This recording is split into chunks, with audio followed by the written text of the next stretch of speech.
예, 11시 17분 지나고 있습니다. 이제 오전장 지나고 흐름을 대충 파악하고 오후장을 준비하는 시간인데요. 네, 코스피 2800이 언제쯤 갈까요? 뭐 오늘이라도 터치할 수 있는 거고, 이번 주 오늘장 미국 휴장이거든요. 그럼 중립적으로 뭐 내일도 터치하는 가능한 영역인데요. 시장 흐름 체크하고 전략 세우겠습니다. 오늘 오후장 터닝 포인트 함께 해주실 두 분 소개해드립니다. 유니스토리 자산운용 김장렬 투자전략본부장 오셨고요. 테이버 작가님 나오셨습니다. 어서 오십시오. 안녕하십니까? 네, 케미가 좋은 또 두 분과 함께 이야기 풀어가도록 하겠습니다. 터닝 포인트 첫 번째 내용은요. 예, 물가, AI, CPI가 좋게 나왔고, 뭐 그것보다도 뭐 온통 뭐 AI에 대한 기대감이죠. 코스피 2,800을 눈앞에 두고 있는 상황들인데, 예, 김장렬 본부장님, 생각보다는 네, 대형주들이 올라가면서 지수가 좀 올라가는 형국인데요. 위쪽으로 업사이드력 어느 정도 있어 보입니까? 네, 조기까지입니다. 예. 2,800까지 봅니다. 예. 일단은 이번 주나 다음 주까지 그렇게 보고요.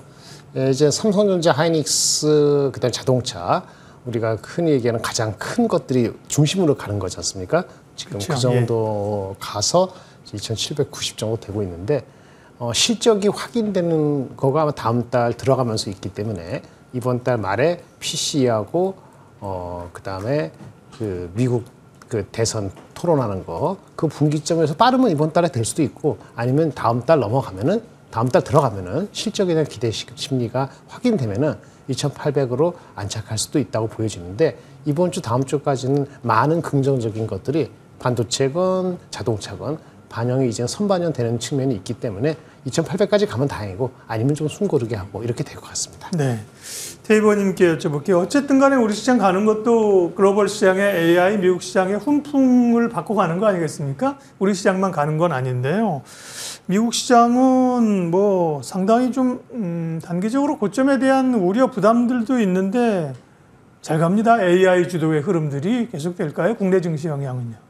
일단 지금은 우리가 엔비디아를 논할 수밖에 없을 것 같은데 엔비디아는 좀 이따가도 말씀을 드려야 될 것 같고 지금 빅테크 중심으로 계속해서 수급이 몰리는 모습을 보이고 있습니다. 뭐 이번 주도 그렇고 지난주도 그렇고 보시면 엔비디아와 마이크로소프트, 애플과 구글 그리고 아마존이 서로 핑퐁 하면서 이쪽이 올랐다가 또 반대편이 빠지고 또 반대편이 올랐다가 이쪽이 빠지는 이런 말 그대로 주거니 받거니 하는 장이 지속되고 있습니다. 다만 여기에서 이제 가장 큰 흐름 같은 경우에는 지금 빠질 이유가 없다, 매도할 이유가 없다라는 게 시장의 하나의 좀 포인트가 되고 있고요. 이러다 보니까 지금이라도 사야 된다라는 그런 수급이 몰리면서 나스닥이 이제 견고하게 좀 약간 호가를 만들고 있고 이 부분에 있어가지고 우리나라 같은 경우에도 한미반도체라든지 하이닉스 같은 경우에 보시면은 뭐 지금 우리가 팔 이유는 없지 않냐라고 하면서 계속 이제 뭐 이제 주가가 유지되는 중이고 삼성전자 같은 경우에도 이 상황에서 지난주였죠. 우리가 선언 만기가 지나고 난 뒤부터 외국인들이 좀 붙는 모습 이것도 관찰이 되다 보니까 삼성전자 역시도 이제 8만 전자라고 하는 부분에 약간의 이제 7분 능선을 넘으려고 하는 그런 모습을 보이고 있습니다. 반도체 얘기는 우리가 이제 뒤에서 또 할 수 있을 것 같아서 시장 전체적인 뷰로 그러면 소위 서머랠리가 좀 나올 수 있는 그런 분위기예요. 글로벌이나 우리나?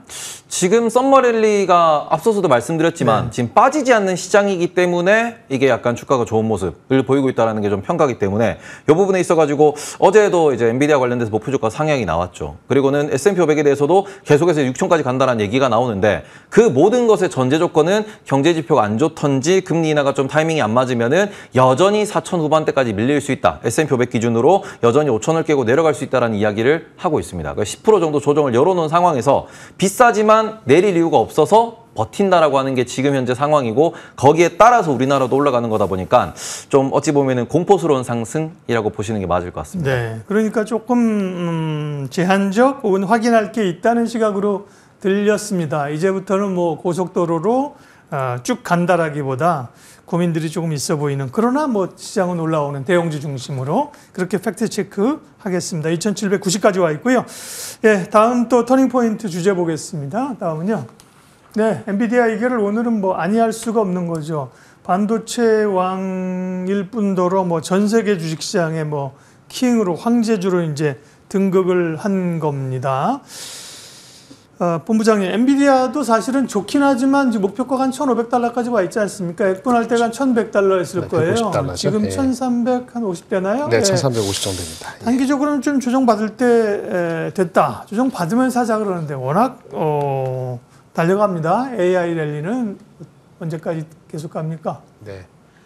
집 팔아서 보험 깨서 사는 것이 우리나라처럼 대한민국이 이제 2차 전지가 작년에 7월 달에 딱 요맘때 그랬던 광풍이 그렇죠. 불었는데요. 예. 그 정도 불면은 광풍이었죠. 다 온 것 같고요. 아직 그런 소식 안 들리죠. 예, 그러면 아직 멀었습니다. 네. 광풍이 불 정도는 아니에요. 네, 더 아니다. 포모는 왔는데 여전히 내려가면 사겠다는 사람들이 있는데 안 내려간다. 어떡할까 이런 상태거든요. 그러면 더 가는 겁니다. 그러면 이제 국내 관련된 주식들의 흐름들은요? 네, 국내 관련되는 건 딱 두 가지였죠. 원래는 하이닉스하고 그 밑에 있는 한미반도체였는데 한미반도체가 이젠 PER이 지금 18만 원 정도 되면은 내년 기준으로 40배가 넘어가기 시작합니다. 성장률이 높기 때문에 더 갈 수도 있다고 보는데 부담이 느낄 수도 있어요. 우리가 한미반도체가 엔비디아하고 같은 해자를 갖고 있다고 그 급으로 보지는 않지 않습니까? 예, 그렇기 때문에 저항이 있는 거고요. 그러면 그 다음에 좀 밸류가 좀 낮은 게 어떤 거냐 보면은 40배 정도 안 가는 주식이 있을 겁니다. 하이닉스 말고 말씀드리는 거죠. 예를 들어서 이수페타시스 같은 것이 이제 실적이 나오면은 점점 밸류가 아주 비싸지 않다는 생각이 가질 수도 있다고 보여지고요. 예. 아직은 아직은 20배 정도 레벨에서 초중반 정도니까 그게 룸이 좀 있지 않을까라는 그 공감대가 형성이 최근에 되고 있지 않나라는 생각이 들고요. 그 정도고 그 다음에 우리 이런 것이 있어요. 우리가 이제는 HBM 하면은 장비 중에서도 리플로우 장비가 있거든요. 리플로우 장비가 PSK 홀딩스 이런 게 있어요. 근데 PSK 홀딩스 많이 가다 보니까 또 덜 간 종목이 STI 같은 게 있습니다. 오늘 한 7% 급등하고 있는데요. STI는 리플로우 장비가 매출에 새롭게 등장하기 때문에 어텐션을 받고 플러스 삼성이 투자를 새롭게 하면은 레거시 제품에 투자를 하면 얘네 원래 본 사업인 CCSS라는 것도 오기 때문에 밸류가 쌉니다. 이렇게 덜 간 종목, 성장이 잠재되는 종목 중심으로 치고 올라가는 걸 하는데 삼성 하이닉스나 삼성전자가 꼬꾸라지면 아무 소용이 없기 때문에 삼성하고 하이닉스가 어디까지 갈 수 있는가를 기준을 잡고 그런 것들도 같이 컴비네이션 할 필요가 있다고 보여집니다. 네. AI와 관련된 국내에서의 수혜주는 단연 반도체인데요. 테이버님은 SK 하이닉스도 말씀하셨고, 네. 그리고 삼성전자도 말씀하셨던 걸로 기억합니다. 지금은 두 개가 같이 공존해서 가는 구간입니까? 어떻게 전략 세워야 됩니까?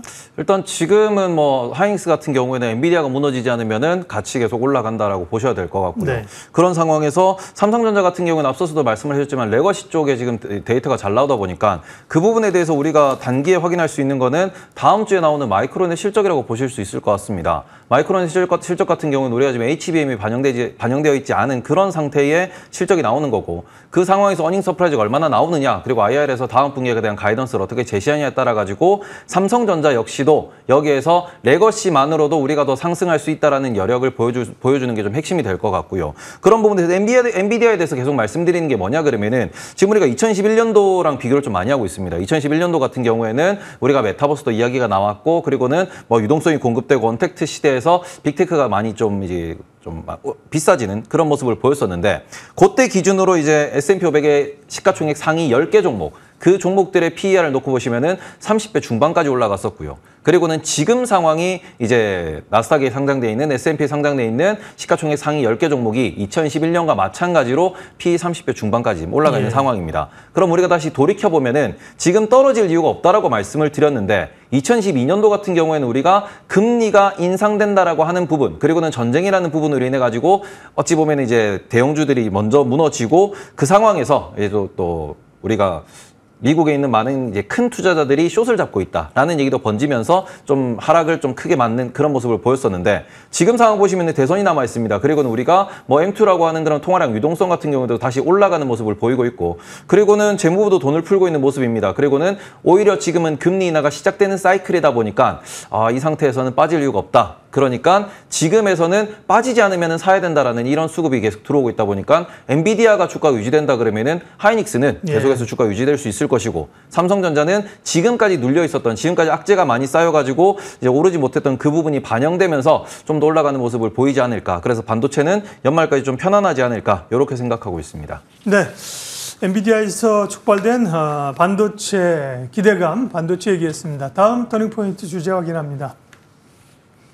예, 조선주인데요. 그러게요. 오늘 조선주, 뭐 최근에도 뭐 가끔 이렇게 하루씩 오르긴 했었는데 오늘 조선주가 상대적으로 강합니다. 뭐 반도체나 이런 쪽으로 에너지를 쏟아 몰리니까 음식료나 이런 거 좀 주춤하잖아요. 그런 가운데 조선주의 상승 오늘 한 3, 4% 대표주들이 올라가고 있는데요. 김장률 본부장, 오늘 조선주 상승의 배경은 무엇이며 어떻게 보세요? 사실은 꿈틀거린 거는 네. 지금 앵커님 말씀드린 것처럼 리포트들이 1주, 2주 전부터 나왔습니다. 네. 그 어느 개별 주식의 어떤 특정한 이슈만 다루는 것은 아니고요. 이게 삼성전자, 하이닉스처럼 2분기 실적이 뭐 곱하기 뭐에서 딱딱 나오는 갑자기 2주 전에 없다가 나오는 게 아니거든요. 예전에 이제 수주받은 것을 중심으로 나오는 거고 환율이라든지 그다음에 과거에 어느 시점에 수주받은 거에 따라서 마진이 다를 수 있다. 이 정도이기 때문에 2분기 실적이 본격적으로 좋아지는 초입이다라는 거는 연초부터 알고 있었던 거예요. 네, 그래서 새삼스러운 건 아닌데 최근에 한 1, 2주 사이에 리포트들이 나오는 거는 핵심이 이겁니다. 올해 들어와서는 작년에 워낙 수주를 많이 했거든요. 워낙 수주를 많이 했기 때문에 올해는 그거보다 한 30% 준다고 보고 있었는데 그것도 엄청난 거예요. 그래서 수주 모멘텀은 조금 약해지는 것 같습니다만 사실은 그 절대적인 수주 물량이 엄청난 거기 때문에 그 시간이 지나면서 결국은 어닝으로 바뀌는데 어닝이 2분기도 좋아지거든요. 왜 2분기 좋아지느냐? 21년까지 받은 수주 물량은 저가 수주였는데 22년 어느 시점부터 받은 거는 고가 수주예요. 그래서 지금 마진이 좋게 나오는 물량이 네. 올해 2분기에 나온다는 게 가장 큰 포인트고요.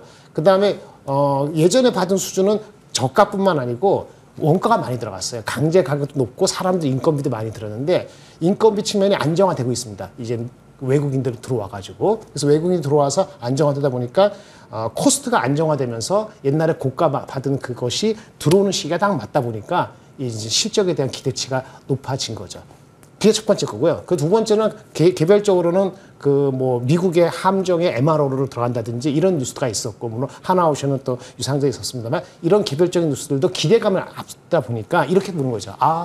수준이 26년까지 받았다 이거야. 그러면 이제 25년, 26년 정도의 밸류를 할 것이냐 이것을 더 스트레치해서 25년이 아니고 26, 7년의 밸류에이션을 할 것이냐 이렇게 보는데 만약에 2분기 실적이나 올해 하반기에 좋게 되면요. 아마 실적에 대한 밸류에이션을 26년 이후로 더 반영을 많이 시킬 가능성이 있고 그게 키가 되는 건 마진이 두 자릿수 나오는 건데 아마 26년부터 마진이 두 자리가 가능성이 있는데 아직은 사람들이 안 믿거든요. 그래서 그런 거를 이제 차츰 이제 논거가 전달이 되면서 네. 사람들이 아마 그럼 덜 간 주식 뭐냐 실적 좋고 수출 좋고 그다음에 장기적인 거 좋은 거 반도체 말고 또 있었네라는 생각이 든 거죠. 그래서 우리의 그런 복합적인 것이 이제 발현이 좀 되기 그럼 시작했다. 김 본부장님 시각은 어때요? 네. 거의 전적으로 동감합니다. 그러니까 이제 네. 좋게 보세요.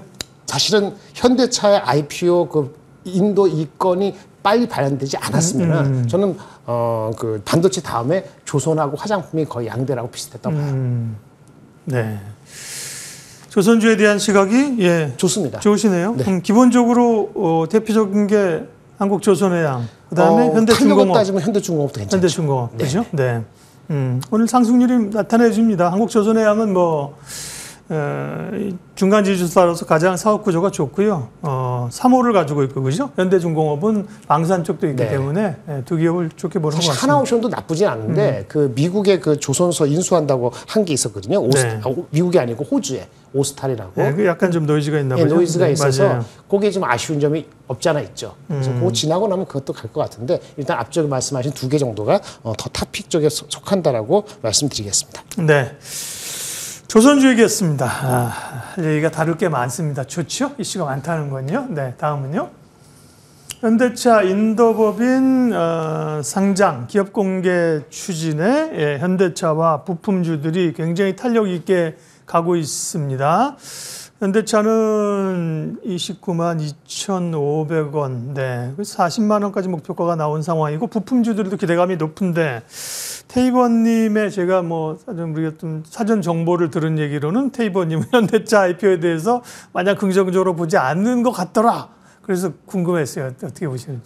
일단은 현대차랑 기아가 올라가는 거는 지금 뭐 우리나라가 글로벌 자동차 시장이 무너지는 와중에서도 현대차와 기아의 점유율이 올라가고 있고 수출이 늘어나고 있다. 그리고 이런 부분에서 현금이 뭐 충분히 있는 상황에서 우리는 뭐 지금 전기차냐 하이브리드냐 이런 부분에 대해서 고민을 하고 있습니다. 글로벌 시장에서 놓고 보시면은 GE 같은 경우에도 포드 같은 경우에도 그래서 너희가 전기차에 투자를 많이 할 거냐 하이브리드에 투자를 많이 할 거냐 이러고 있는데 이미 현대도 마찬가지고 기아도 마찬가지고 하이브리드에서도 전기차에서도 글로벌 순위권을 다투고 있죠. 이런 부분은 어찌 보면 우리가 코로나 이전부터 잘 준비되어 왔던 그리고는 이제 전기차와 하이브리드를 넘어서 수소차까지도 이제 포트폴리오가 마련되어 있다는 점에서 현대차와 기아가 아주 잘하고 있는 모습 그리고는 그 부분에 있어가지고 이게 숫자로 증명되고 있기 때문에 또 우리나라 외환시장 기준으로 놓고 보시더라도 원달러 환율이 지금 1380원대입니다. 내려올 생각을 하지 않고 있기 때문에 그런 부분에서는 계속해서 실적에 대한 기대감 그리고는 시장이 무너짐에도 여기서 빛나고 있다는 그러한 이제 현재 그 시장 점유율 그런 상태를 놓고 보시면은 미국에서 최근에 이제 시장 점유율이 11%까지 올라갔다는 뉴스도 나왔습니다.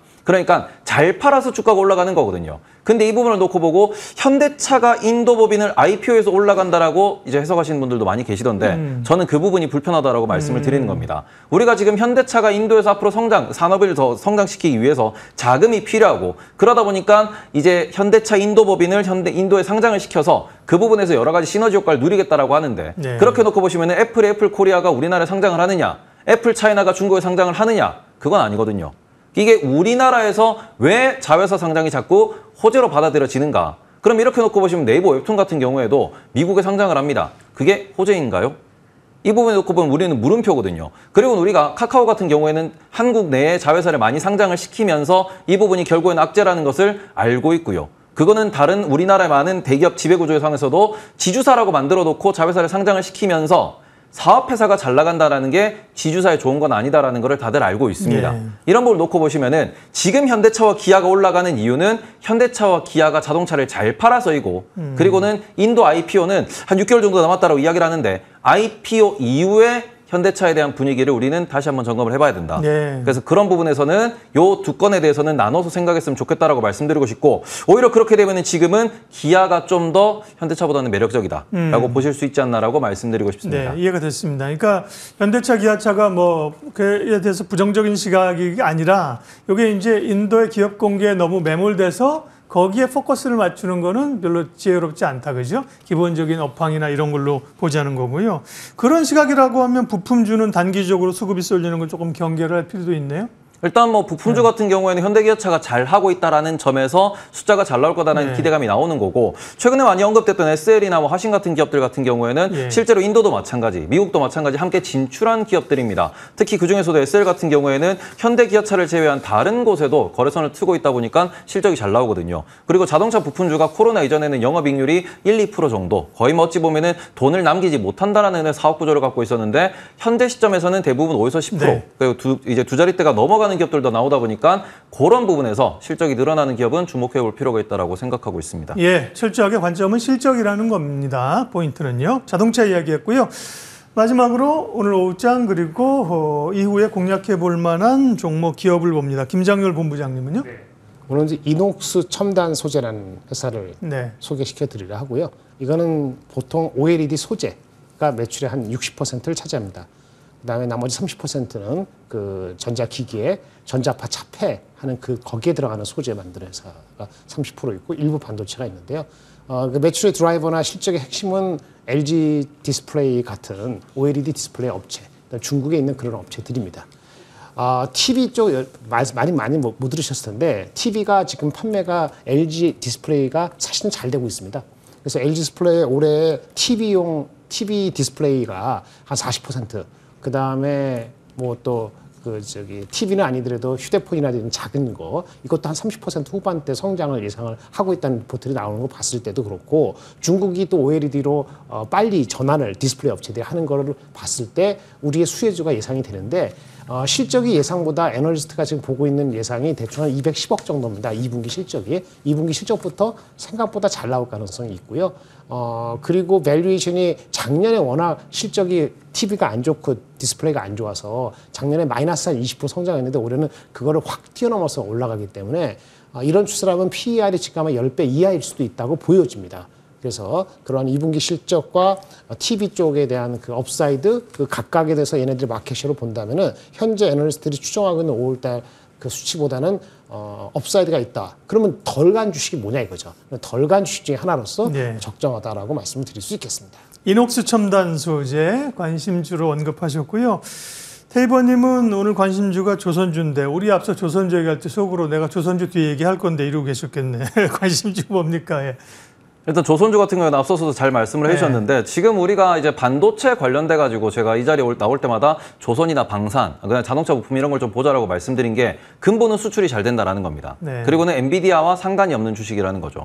그러니까 우리가 지금 나스닥이 너무 비싼데 그럼 지금 반도체 따라 사기는 위험한 거 아니야라고 했을 때 그러면 그 대안이 될 만한 해칭이 될 만한 그런 상황에서도 숫자가 나오는 그런 섹터가 어디 있냐 그러면은 그게 화장품, 조선, 그리고는 최근에 좀 주목을 받던 식품, 방산 이런 쪽이 될 겁니다. 지금 방산 같은 경우도 한동안 좀 쉬어가다가 최근에 다시 신고가가 나오고 있고 이런 관점에서 조선도 지금 수급이 들어오고 있다라고 볼 수 있는데 요 관점에서 HD 현대미포 같은 경우는 우리가 대형 조선사 기준에서 시가총액이 가장 작은 곳입니다. 그리고 최근에 삼양식품도 마찬가지고 HD 현대엘렉트릭도 마찬가지인 게 이게 상승 추세를 타고 50일 신고가를 쓰면서부터 나오는 그러한 목표 주가 같은 경우가 MSCI 편입 조건인 4조 후반대 5조 정도까지 올라가는 그런 모습을 좀 보이고 있는 상황이거든요. HD 현대미포 같은 경우는 지금 매출도 4조 원대가 넘어가는 상황이다 보니까 그런 상황에서 우리가 패시브 수급 이벤트까지 생각을 해본다 그러면은 조선주 중에서는 HD 현대미포를 좀 눈여겨보는 게 좋지 않을까 이렇게 생각이 돼서 가져와 봤습니다. 네.